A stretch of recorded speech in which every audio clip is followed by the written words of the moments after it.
আয়েশা রাদিয়াল্লাহু তাআলা আনহার বড় বোন আম্মা জান আয়েশার 13 বছরের বড় আসমা বিনতে আবি বকর, উনি গর্ভ ধারণকারী অবস্থায় মক্কা থেকে মদিনায় হিজরত করে আসলেন। উনি বললেন, আনা মুতিম, আমার পুরো গর্ভধারণ পূর্ণ হয়ে গেল, আমি কোবা এলাকাতে আসার সাথে সাথে আমার সন্তান জন্ম নিল আব্দুল্লাহ ইবনে জুবাইর। আমি সন্তান পেয়ে মহা খুশি, কারণ মুহাজির সাহাবারা মদিনায় আসার পরে কারো ঘরে সন্তান হয় না। ইহুদিরা বলতে আরম্ভ করলো, আমাদের বদদোয়া লাগছে, এজন্য তোদের ঘরে সন্তান আর হবে না। তো এজন্য আসমা রাদিয়াল্লাহু তাআলা আনহার সন্তান যখন মদিনাতে প্রথম হলো, মদিনাতে আনন্দের হিল্লোল বইয়ে গেল। উনি ওনার সন্তানকে নিয়ে বিশ্বনবীর কোলে দিলেন। বিশ্বনবী বললেন, এই খেজুর নিয়ে আসো তো। খেজুর নিয়ে আসা হলো। বিশ্বনবী খেজুর চিবিয়ে বিশ্বনবী লালা সহ খেজুরের রস আব্দুল্লাহ ইবনে জুবাইরের মুখে ঢুকায় দিলেন। আসমা আজীবন গর্ব করে বলতেন, ফাকানা আউয়ালু মা দাখালা জাওফাহু রিকু রাসূলিল্লাহ, আমার কলিজার টুকরা জুবাইরের পাকস্থলীতে সর্বপ্রথম ঢুকেছে খেজুর মিশ্রিত আমার নবীজির থুতু।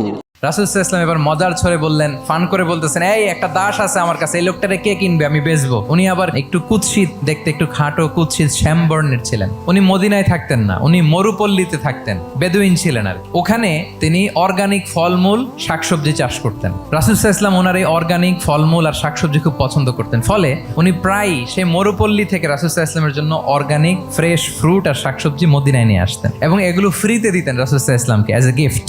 আর কিছু শাকসবজি ফলমূল তিনি মদিনার বাজারে বিক্রি করতেন। তো একবার তিনি এসে রাসূল সাল্লাল্লাহু আলাইহি ওয়াসাল্লামকে অর্গানিক এই ফ্রুটগুলো দিয়ে বাকিগুলো মদিনার বাজারে বিক্রি করতেছেন।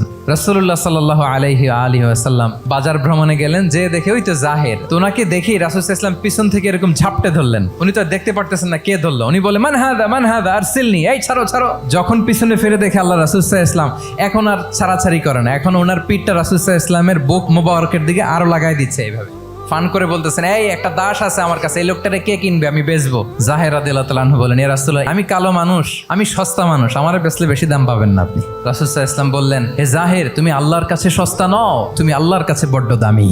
অনেক অনেক ভুরি ভুরি সিরাতের পরতে পরতে আপনারা পাবেন রাসূল সাল্লাল্লাহু আলাইহি ওয়াসাল্লামের সাথে সাহাবাদের ইন্টারেকশন কত চমৎকার ছিল।